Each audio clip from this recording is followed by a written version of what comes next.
Hello and welcome. You're watching Al24 News live from Algiers, and these are our today's top stories. Europe's largest nuclear power plant in Ukraine under shelling last night, and Ukrainian President Volodymyr Zelensky condemns the act.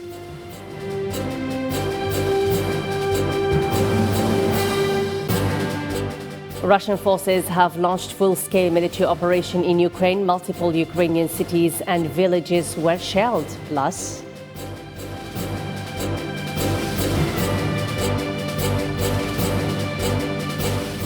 people around the world are voicing their condemnation of the ongoing Russian military operation in Ukraine, and police in Russia have arrested more than 8,000 anti-war protesters across the country.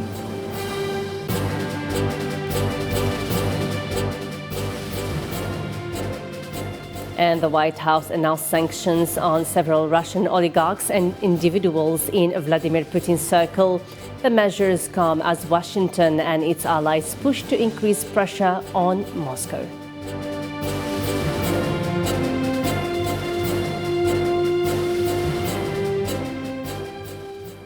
Good afternoon again, and those were today's headlines. We kick off our news with the latest events about Russia military operation in Ukraine, where the latest developments regarding urgent meetings, continuous condemnation of the Russia's military operation in Ukraine. Right, and we begin with the UN Human Rights Office reported that 249 civilians have been killed and 553 injured. Some 17 of those killed were children and 27 were women. In the first week of the crisis, with the toll having risen overnight from 227 deaths and 525 injured reported. On the other hand, Russia's Ministry of Defense reported that 498 Russian troops killed in Ukraine and 1,597 more sustained wounds in the first report of casualties by Moscow since the military operation started.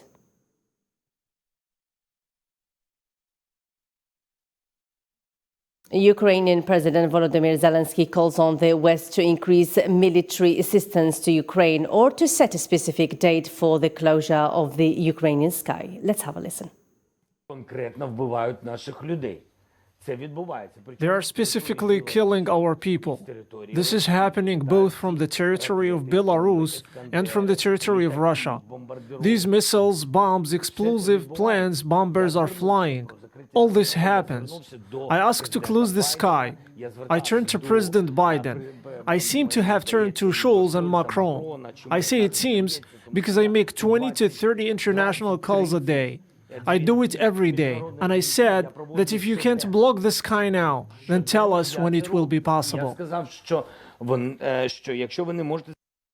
Several dozens of people were killed in fierce battle for control of the southern Ukrainian city of Kherson as Russia's operation in numerous Ukrainian cities increased and fears about the civilian toll grow. Since the military operation began a week ago, more than 800,000 residents have fled with worries of further deaths.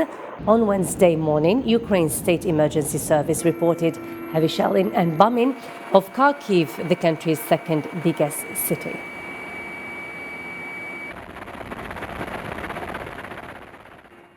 Europe's largest nuclear power plant in Ukraine was under shelling last night. Ukrainian President Volodymyr Zelensky condemned the act, saying Russia is resorting to nuclear terror.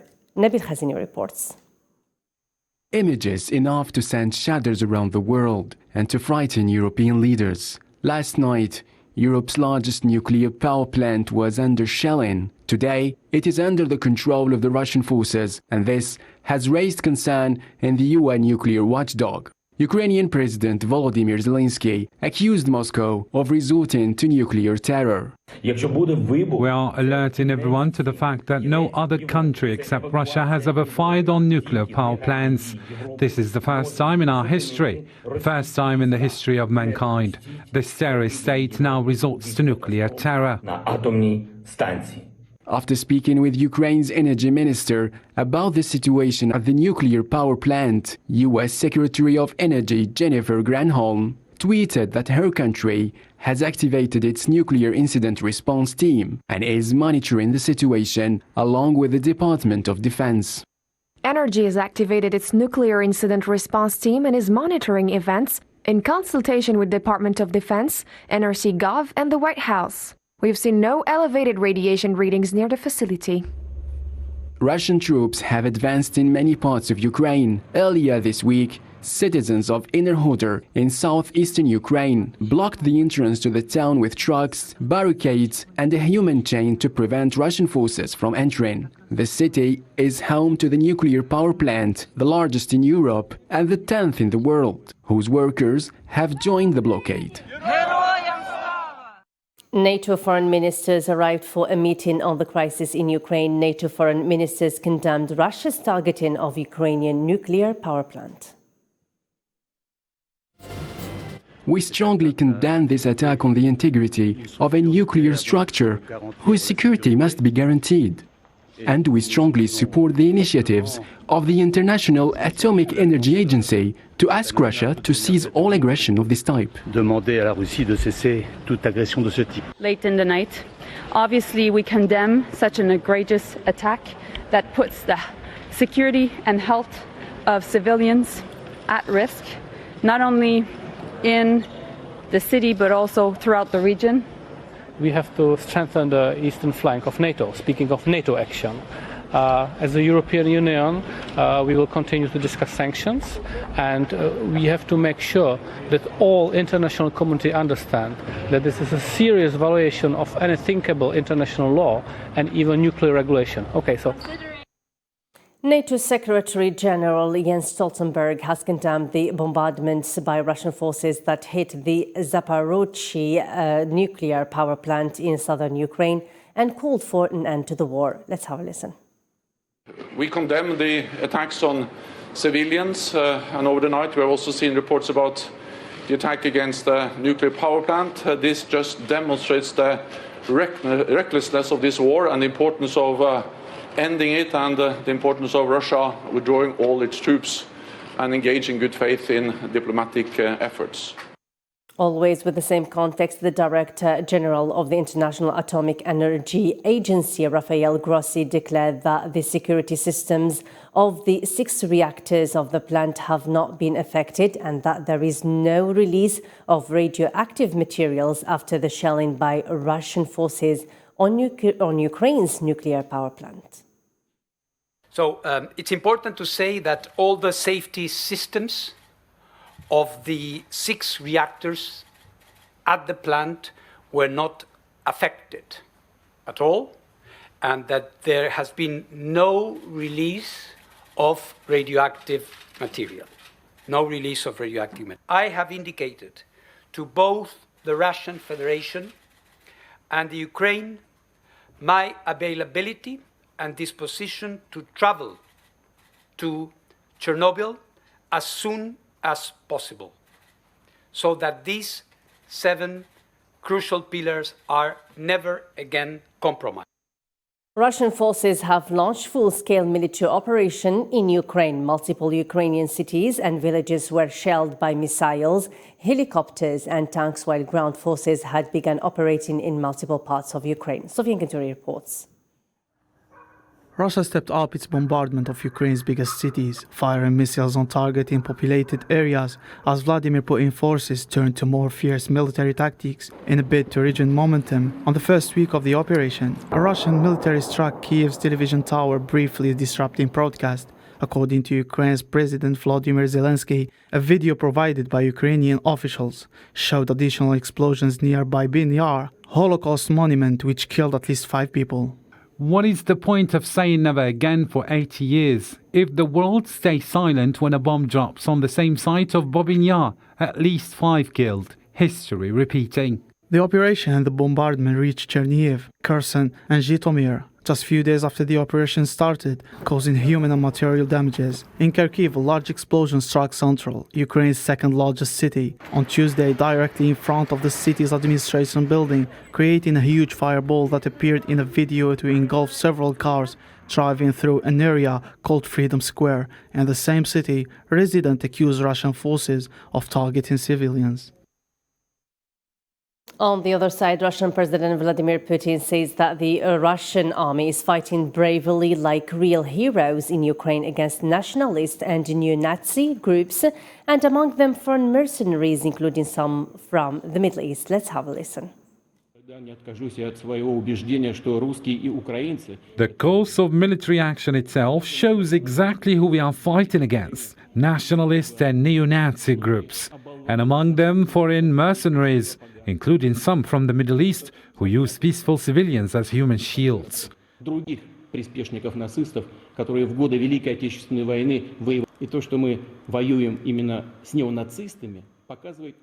I will never abandon my belief that the Russians and Ukrainians are one people, even though some of the people of Ukraine have been intimidated. Many have been duped by nationalist propaganda, and some have deliberately, of course, followed the lead of Bandera and other Nazi henchmen, who, during the Great Patriotic War, fought alongside Hitler. French President Emmanuel Macron said he spoke with his Russian counterpart Vladimir Putin Thursday morning, stressing the need to continue efforts to avoid the worst. Macron said that Putin refused to stop his operation in Ukraine. At this stage, Putin assured Macron that Russia intends to continue fighting relentlessly against the fighters of the nationalist formations during the special operation to protect Donbass. On the other hand, Algerian nationals were evacuated from the Romanian capital amidst the situation in Ukraine. Members of the Algerian community expressed their appreciation for the efforts made by the Algerian authorities to evacuate them in good conditions.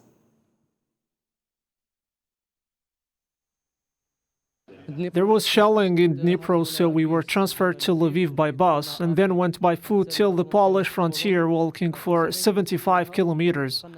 Poland evacuated us to Romania, and we came from Romania to Algeria. Employees of the Algerian embassy in Romania did their job really well, and as they should. Be it in accommodation, food, or anything. They were not in need of anything. They took well care of them. And we were proud of having such embassy employees. We're not worried about our children, as the embassy treats them this well. So even in the future, if they go elsewhere, we will be content. International organizations indicate that about 1 million Ukrainians were forced to flee the country from the military operation that Russia launched on Ukraine about a week ago, amid expectations of a significant increase in the number of refugees. Hossein Berkan has insights in this report. The United Nations announced the crossing of more than 1 million refugees from Ukraine towards neighboring countries following the Russian military intervention. According to data published by the United Nations High Commissioner for Refugees, more than 1 million refugees crossed the Ukraine according to data published by the United Nations High Commissioner for Refugees, more than 1 million refugees crossed from Ukraine to neighboring countries between February 24 and March 2nd. More than half of them headed to Poland. The UNHCR indicated that more than 900,000 refugees crossed to Poland, Hungary, Moldova, and Slovakia. The organization also warned that the deteriorating situation in Ukraine could cause 4 million civilians to flee the country. I'm from the Zhytomyr region. Missiles explode there. A rocket fell on the maternity ward. My relatives remained there. My husband defends our country. The organization also indicated that 96,000 people crossed between February 18 and 23rd from Donetsk and Luhansk regions toward Russia. We are from Kramatorsk, Donetsk region. We left because of the war. I'm scared to go to bed. I'm scared for my child's life. And we just packed up and we left. We traveled 1,007 kilometers to get here. At the dawn of last February 24, Russia launched a military operation in Ukraine, which was followed by angry international reactions and the imposition of tough economic and financial sanctions on Moscow. The bells of major churches across Europe, including Paris, Rome, Cologne, chimed in union on Thursday to express solidarity with the people of Ukraine, mourn those killed since Russia invaded a week ago, and pray for peace. The European Association of Cathedral Master Builders said churches from Norway to Malta and from Spain to Ukraine did not want to remain silent about the war.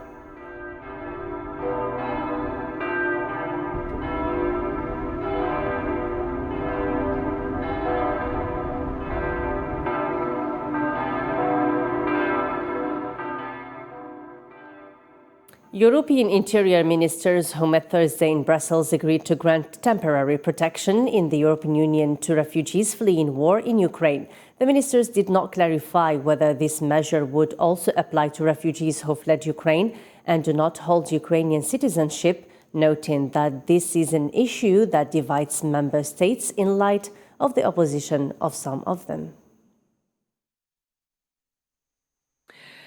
We have received already in Europe almost 1 million refugees from Ukraine. We're going to see millions more. And that is really why we need more solidarity and why we need this proper legislation to give the protection to people, to give them their rights. And of course, we're also going to need additional fundings. People around the world are voicing their condemnation of the ongoing Russian military operation in Ukraine. Police in Russia have arrested more than 8,000 anti-war protesters across the country. Usama Ayedi has more details. Let's follow. Ever since the start of the Russian military operation in Ukraine, global communities have rallied in support of the ex-Soviet country, with thousands protesting against the Russian military operation and many nations sending relief to the capital, Kiev. Make donations and to speak with many countries of the world who can donate for us. And after these donations, we send to shelters to save animals, because animals also suffer. Everyone is suffering. Tens of thousands of demonstrators marched in several German cities on Thursday and Friday to demand an end to the so-called war in Ukraine. Protesters from Fridays for the Future, which usually supports environmental causes, demonstrated in the capital, Berlin, and several other cities to stand with Ukraine. Participants of Friday for the Future and other rallies around the world all shouted slogans and held placards saying no to war. Thousands of people in cities across Russia have been defying police threats and staging protests against the Russian operation in Ukraine.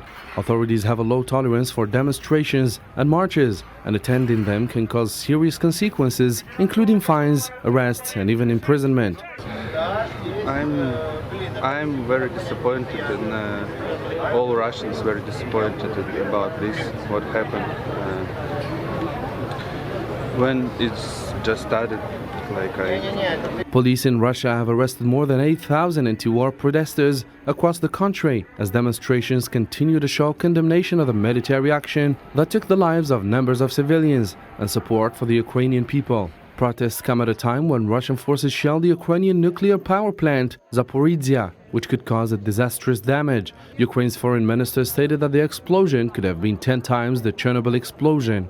The world is now tuned to the last events in the East European region for the next hours, which will reveal more about the direction that the crisis is taking. The White House has announced sanctions on several Russian oligarchs and individuals in Vladimir Putin's circle, including the Russian president's press secretary. The measures come as Washington and its allies push to increase pressure on Moscow. Miriam Zian compiled this story for us. The United States, in coordination with its allies, is targeting more Russian elites and family members who support President Putin. As stated by the U.S. administration, the sanctions include visa restrictions, seizure of assets, and target 19 oligarchs and 47 of their family members. One of the elites targeted by the U.S. is the Kremlin spokesman, Dmitry Peskov, who has already been sanctioned by the EU. The UK also unveiled its set of sanctions right after the US on Alisher Umanov and Igor Shvalov, two oligarchs sanctioned by the US. We are absolutely determined to sanction Russian oligarchs. We've already sanctioned over 100 individuals.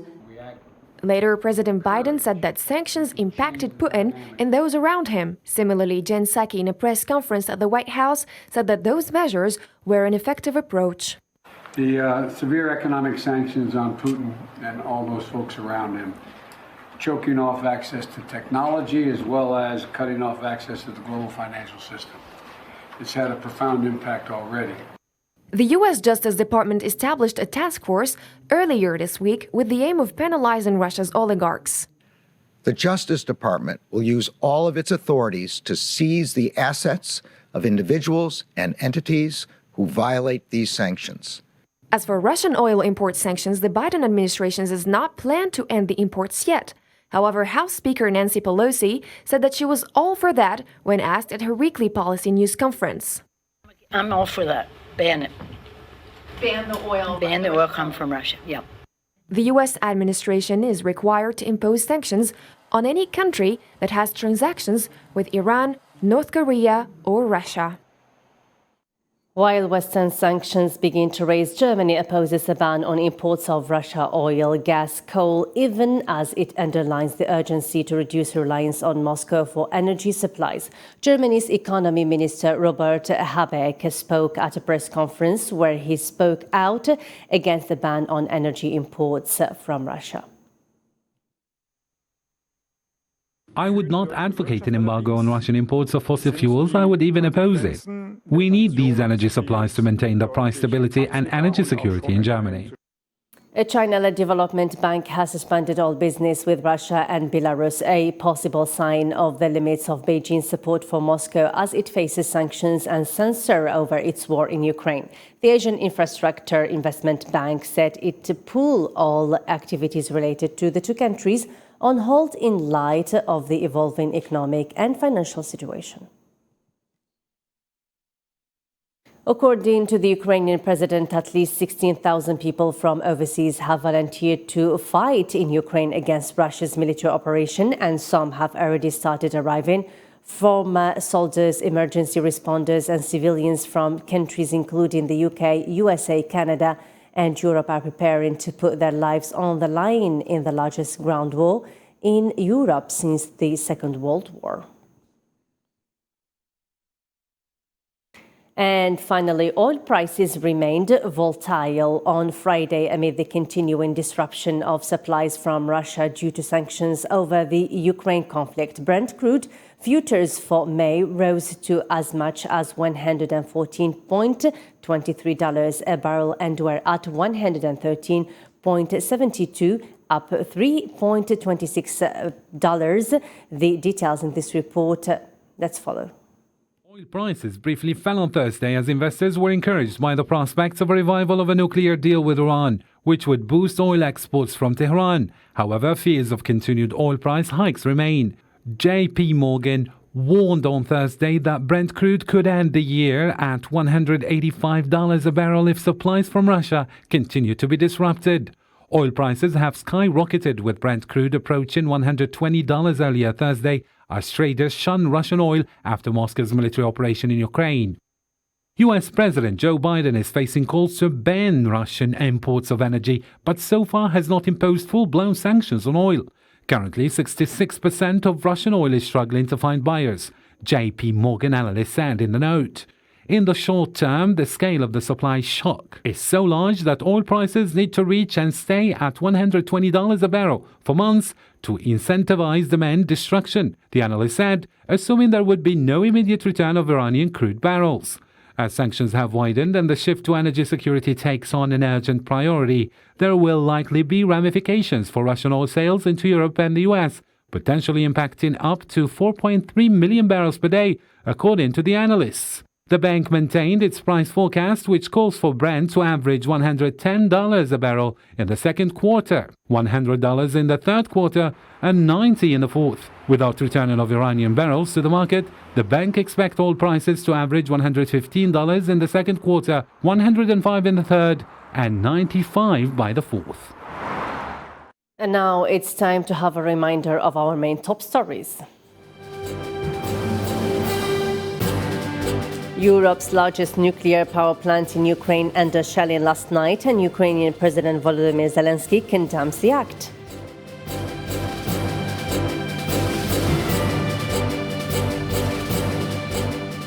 Russian forces have launched full-scale military operation in Ukraine. Multiple Ukrainian cities and villages were shelled.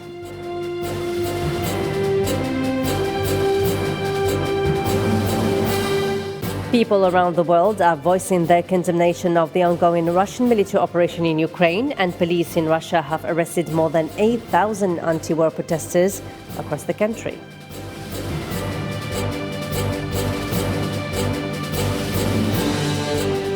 And the White House announced sanctions on several Russian oligarchs and individuals in Vladimir Putin's circle.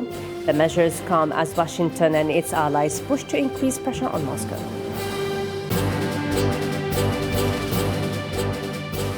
That's all from me, Nadia Kasmi, and the rest of the team. Thanks for watching. Bye-bye.